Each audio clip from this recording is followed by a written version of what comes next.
te dinga hol na paka ling vai ten ki pa na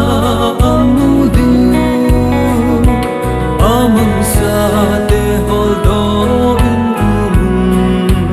tin akap te se lung mo ngam di lo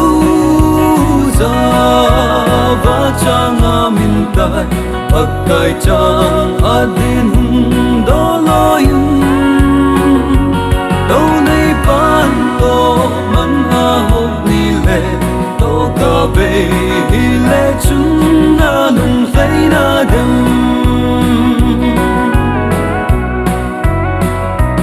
ta kau mang sa te hol do tingin cheu hi te pagkai gam ka se pagkai ama ahum ni deng le chun koi mana to thei ta lo ding lo za va chang amin tai pagkai chang adin hum do loyum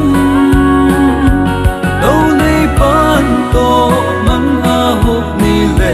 to ka be hi le chun na nung sai na dem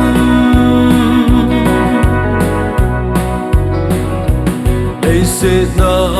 ina to mi chai te akai anga ki chol do ta din ei se ken te na ngai ki ta lo bin don so di ki pa nao kim tan de lo za va chang amin tai pagkai chang adin hum do loyum lo nei pan to man a hop ni le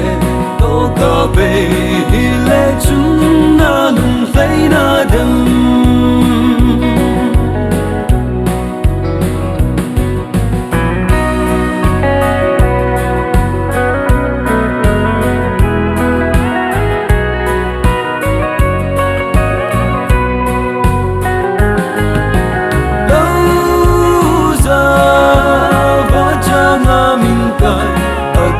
chang adin hum do loyum đâu nay pan to man a hop ni le to ka be hi le chun na nung sai na dem